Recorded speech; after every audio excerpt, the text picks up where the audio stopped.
Karena kerinduan yang luar biasa besar ya, jadi pastinya kangen banget juga beradegan lagi dengan Bang Reza Rahadian gitu. Menariknya dari karakter. Pilihan Jenaka dan Bang Reza Rahadian yang Jenaka dari kecil suka nyanyi sih. Jadi ya udah akhirnya saya sama orang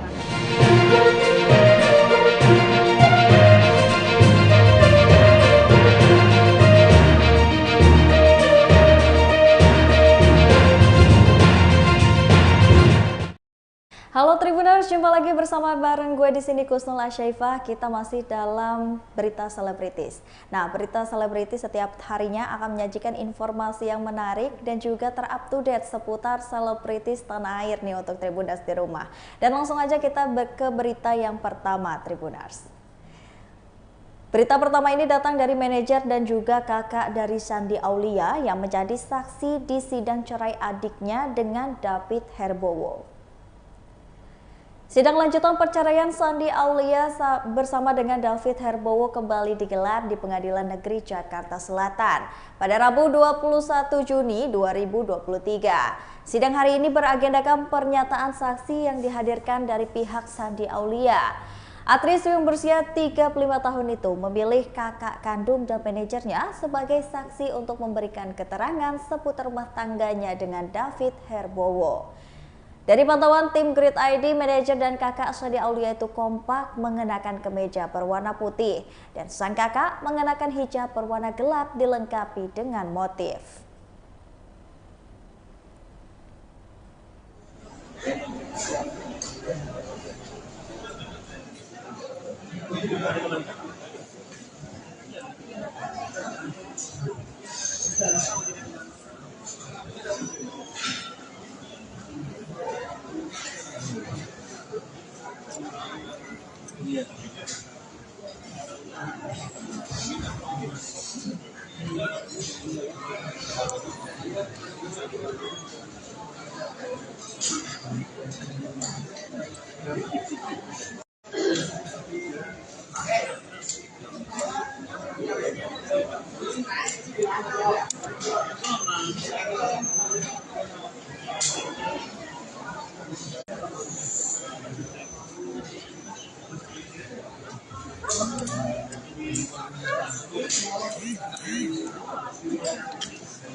ya gitu tuh.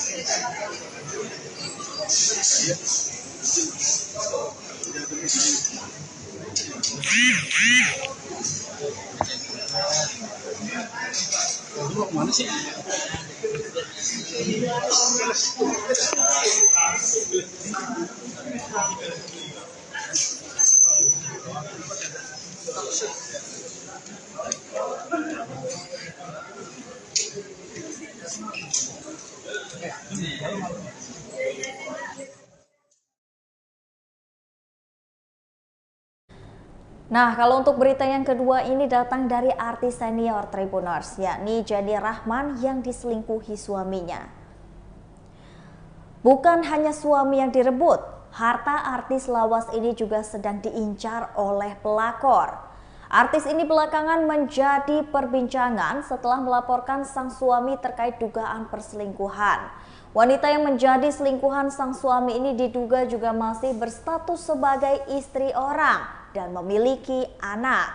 Perselingkuhan yang dilakukan sang suami rupanya sudah terjadi dalam kurun waktu bertahun-tahun. Hingga akhirnya sosok artis tersebut melaporkan suaminya ke pihak berwajib. Ya, artis ini tersebut adalah Jenny Rahman. Setelah mengungkap perselingkuhan, Jenny Rahman mengadukan suaminya yang diduga melakukan pemalsuan dokumen. Dikatakan Jenny Rahman sang suami memalsukan tanda tangannya. Dan tak hanya itu, Jenny Rahman juga sudah memiliki sejumlah bukti terkait perselingkuhan suaminya. Sosok pelakor ini merupakan wanita beranak satu.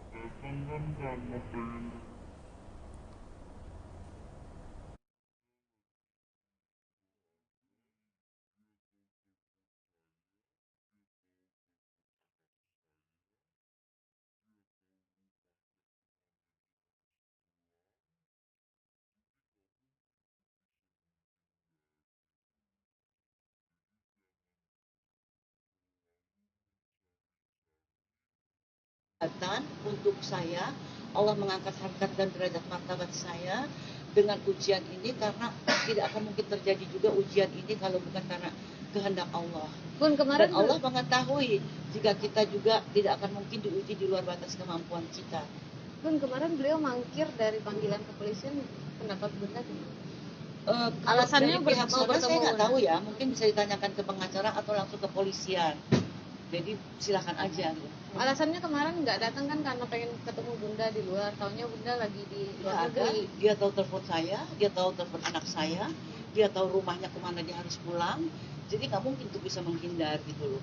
Jadi jangan selalu mencari-cari untuk pembenaran-pembenaran. Kalau memang sudah salah, ya mengakuilah kesalahan itu, karena Allah saja maha mengampuni. Masa kita enggak untuk memaafkan? Bun, dari Untuk kata kebongkaran kemarin gimana sih? kebongkaran perselingkuhan dan akhirnya Bunda tahu tentang foto perselingkuhan yang Kiman itu gimana ceritanya, Bu? Sangat mudah. Ketika saya pulang ke rumah dengan niat untuk bicara baik-baik, dengan niat untuk menyelamatkan rumah tangga saya, dia malah pergi dan telepon itu ketinggalan. Jadi memang ini mungkin jalannya Tuhan, skenarionya Allah, sehingga telepon itu saya bisa peroleh semua data-data yang ada di situ. Oke Bun, ini kan dari pihak Soroka sudah sempat preskon ya Bun ya. Dari Bunda sendiri menanggapi preskon dari pihak suami gimana? Nggak apa-apa, semua warga punya hak untuk memperoleh satu keadilan, untuk boleh membela diri. Cuman benar atau tidaknya biar nanti masyarakat yang menilai, dan juga pihak kepolisian yang berwajib, bahkan sampai ke tingkat pengadilan pun nanti masalahnya juga akan terbuka semuanya. Bun, ini kan baru satu aset, artinya sudah menyelamatkan aset-aset yang lain, belum sih Bun? Sudah ngecek belum sih Bun? Takutnya Kalau kita menyelamatkan aset itu memang sih segala sesuatu itu punyanya Allah ya. Kita di dunia ini kan cuma dipinjami. Tetapi jangan sampai kita menyimpang ke masalah-masalah yang berakibat hukum ya. Kalau aset mau diselamatkan, kalau memang ada etika orang itu mau menipu atau untuk mencuri atau memasukkan tanda tangan lagi, ya dia akan berhadapan lagi dengan hukum. Ini yang saya khawatirkan, jangan sampai nanti kalau saya mati, anak-anak saya mengalami hal seperti ini. Apalagi nanti yang dipalsukan, aset apalagi yang mau diambil gitu kan. Jadi ini juga salah satu saya memperjuangkan nasib dan hak anak-anak saya. Bung, misalkan Selama juga 2 tahun masih dinafkahi nggak Bun selama beliau? Sama sekali tidak. Tidak. sudah berapa tahun Bun tidak dinafkahi? 2 tahun lebih. Ujungnya ini akan proses hukum atau bagaimana, Bu? Karena masalah ini sudah saya laporkan ke hukum, ya, biarlah ini menjadi masalah hukum. Dan saya yakin dan percaya bahwa hukum apapun pasti bisa diselesaikan dengan baik. Bun, tapi sebelumnya sudah pernah bertemu secara langsung dengan si pelapor atau Pihak keluarga Pihak pelapor keluarga suami. pelapor. Pada saat itu ada upaya polisi untuk memediasikan kami dengan si pelapor, tapi pelapornya malah kabur ya saya. ada rencana untuk gugat cerai nggak, Bu? Karena sampai saat ini belum ada etikat baik dari pihak suami dan pelapor. Biar saya selesaikan dulu satu persatu masalahnya, ya, supaya apa yang jadi saya perjuangkan itu ada hak bersama saya sebagai istrinya. Menyesal Jadi nggak? bukan berarti saya harus menceraikan sekarang atau saya menggugat cerai sekarang, nanti saya tidak punya hak lagi sebagai istri untuk memperoleh hak-hak saya. Jadi oleh karena itu saya tidak dulu untuk menggugat cerai, tetapi saya menuntut agar polisi juga di sini berlaku adil dan segera memproses. Sudah kenalkan pada anak-anak, Marcelio Levan belum pasang target untuk menikah lagi. Aktor peran Marcelino Lefran sedang menjalin hubungan yang spesial dengan Violezia Jenete. Bentuk keseriusan Marcelino ini telah mengenalkan Violenza kepada anak-anaknya, di mana pemain sinetron Bidadari itu telah dikaruniai 2 orang anak dari pernikahannya dengan Dewi Rezer, yaitu Marcel Brunitz Reini dan juga Jarvis Lefran. Namun untuk ke jenjang yang lebih serius, Marcelino belum bisa memastikan sebab ia dan sang pacar masih memiliki kesibukan masing-masing yang harus dicapai dalam waktu dekat. Meskipun demikian, dia dan juga Vio, sapaan akrabnya, sudah membicarakan hubungan hingga ke jenjang yang lebih serius. Laki-laki berumur 48 tahun itu tak mau memberikan target perihal kapan dirinya akan menikah dengan sang pujaan hati. Lebih lanjut, ia dan kekasih akan terus belajar memahami antara satu dengan yang lainnya. Jadi kalau bisa jangan makan gula dan ya itulah, istirahat cukup dan mengkondisikan stres. Itu stres sekarang bahaya karena bisa trigger segala jenis penyakit. Nah Mas, mana ya? Iya tadi kan nyebut selain di depan layar juga berkecimpung di belakang layar. Ya. Mungkin nyaman mana nih ketika acting atau lebih mengantor di belakang layar? Kalau saya lihat sih lebih kepuasan moral ya. Bisa kita menyiapkan. Kalau zaman dulu kan saya hanya ditugaskan jadi berakting aja gitu. Berakting aja kan. Kalau sekarang bagaimana sih menyiapkan packaging yang baik untuk sebuah produk gitu ya, atau IP. Jadi pengen tahu gimana di belakangnya, dan kebetulan memang esensinya karena saya suka film yang ada nuansa actionnya, jadi saya lebih passionnya lebih besar sih. Tapi sejauh ini suka dukanya atau kesan-kesannya seperti apa ketika berkecimpung di balik layar? Di balik layar tantangannya sih macam-macam karena kita harus berjuang untuk mengangkat produk kita sih. Jadi gimana misalnya kita ketemu investor ya kan, bagaimana kita harus meyakinkan mereka bahwa nih produk kita nih bagus dan one day pasti bisa box office gitu. Motivasinya harus begitu. Entah urusannya nanti beneran box office atau enggak kan itu urusan nanti. Tapi yang pasti kita harus punya tanggung jawab meyakinkan mereka. That's why makanya persiapan teknisnya juga harus turun langsung. Jadi nggak bisa kita, oke lo kerjaan ini ya, lo kerjaan itu. Tapi kita juga harus monitoring masing-masing divisi itu agar benar-benar jalan gitu. Selain mungkin sharing dengan filmmaker, Bang Marcelino ini juga nggak sih maksudnya nyari referensi dari luar juga gitu? Luar negeri maksudnya film? Ada pastinya sih ya. Cuma karena mereka ruang lingkupnya lebih luas, internasional, mungkin challenge-nya lebih beda. Kalau di Indonesia kan lebih distribusinya akan lebih berbeda, dan segmentasinya dan juga penonton kita, seleranya itu agak lebih multidimensi ya. Jadi ya kita mencoba aja. Walaupun tantangan seberat apapun pasti kita akan tidak akan menurunkan semangat kita.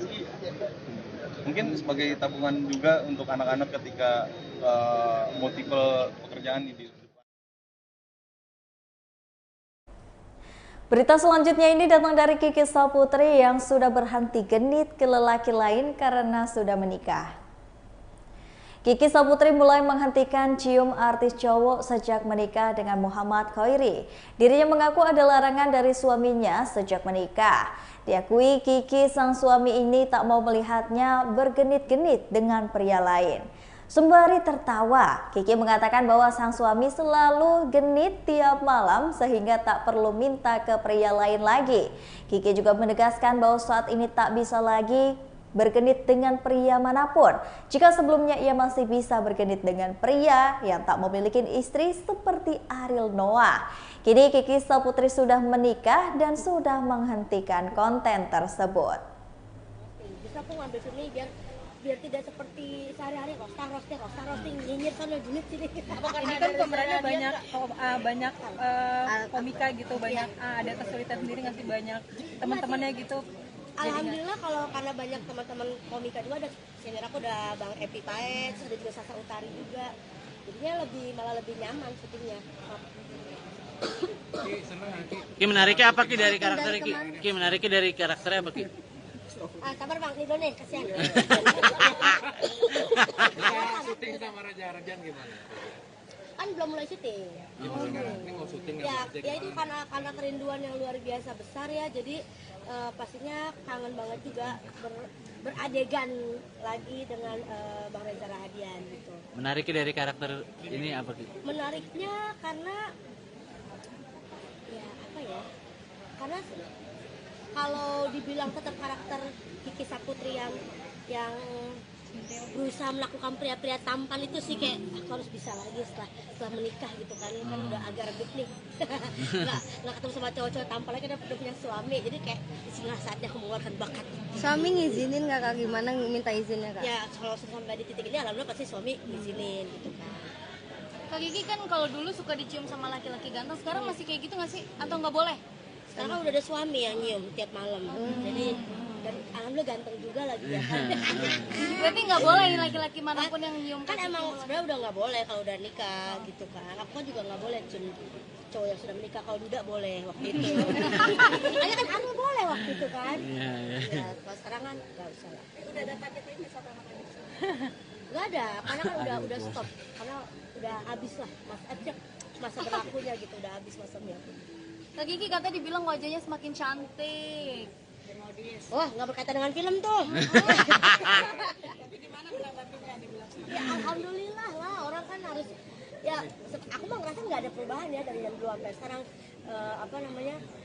Ya cuman kan orang mungkin karena sekarang filter makin bagus ya, apalagi main di TikTok itu kan, wah udah cakep banget, udah langsung muka lancip, hidung mancung gitu, apalagi AI mau jadi orang Korea bisa, mau jadi orang bule bisa. Kak Kiki mengenai Ke Korea sempat mau oplas atau gimana nggak sih? Ya Allah, masa oplas cuma waktu 5 hari kagak cukup itu mah, kagak, itu mah liburan sama keluarga. Dalam waktu dekat ada rencana nggak sih buat memperbaiki apa gitu? Merubah apa mungkin? Perbaiki akhlak kayaknya yang paling bagus ya.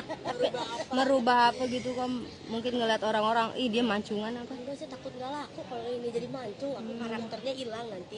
Cuman yang namanya merawat diri pasti iya, kayak misalnya ya sama kayak kakak-kakak juga lah, facial gitu-gitu, perawatan itu sih ya. Cuman untuk misalnya kayak aku mau operasi plastik dengan total nilai uang berapa miliar, dibayarin sama siapa, belum ada. Kalau yang bayarin boleh. Kak Kiki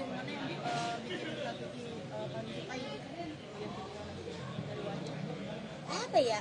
Aku udah bersyukur aja lah sama apa yang dikasih sama Allah, begini aja. Yang penting kita rawat aja deh, jangan sampai buluk-buluk banget. Jadi kenal make up sekarang mah gitu. Kak Kiki mengenai make up nih sama filter, ada, mohon maaf ya, ada nyinyiran netizen yang bilang kalau Kak Kiki cantiknya karena make up sama filter doang, Tapi gimana? itu bener kan? Ada kalian Enggak dong, jangan dong. ya kan make up sama filter diciptakan untuk mempercantik kita ya. Kalau kita pakai, kita nggak jadi tambah cantik mah nggak usah kita pakai atuh. Jadi kita manfaatkanlah teknologi yang ada. Tapi sakit hati nggak Kak di kayak gitu? Kagak pernah memang sakit hati sama netizen. Tapi ada bagian tubuhnya yang ini nggak sih kayak bikin insecure gitu? Apa ya? Oh, paling perut nih. Perut bagian bawah susah. Iya, nggak bisa rata itu. Itu sih yang paling. Mungkin aku akan olahraga. Ini makan mulu. Hah? Makan mulu. Makan mulu bahagia. Kalau ada kesempatan pengen nggak? Lagi hamil. Udah belum dicek ini. Kita cek sekarang. Ayo. Terakhir Kak Kiki. Kak Kiki terakhir dong. Iya, karena aku sekarang udah nggak diet yang jor-joran lagi. Sekarang lebih ke olahraga. Oke? Terakhir. Bagi waktu kan. Berita selanjutnya datang dari Mika Amalia yang tipe orang tua santai menjadi tempat curhat sang anaknya. Pasangan Tora Sudiro dan Mika Amalia punya 5 anak yang semuanya perempuan. 5 anak mereka yakni Nabila, Nayara, Kuina, Kaira, dan Jenaka. Mika Amalia mengatakan ia dan Tora adalah orang tua yang santai. Sebagai orang tua, Mika dan Tora kerap menjadi anak-anak bercerita dan itu sangat nyaman menurutnya. Menurut Mika, meski hal-hal yang diceritakan anak-anak ini tak selalu hal baik, ia tak marah. Mika selalu mengajak mereka untuk berdiskusi. Meskipun memberi kebebasan pada anak-anaknya, Mika dan Tora ini selalu mengawasi kegiatan anak-anaknya sehari-hari. Sebagai informasi, Tora dan Mika Amalia ini sudah menikah dari tahun 2009. Dan dari pernikahannya, Tora dan Mika punya 5 anak.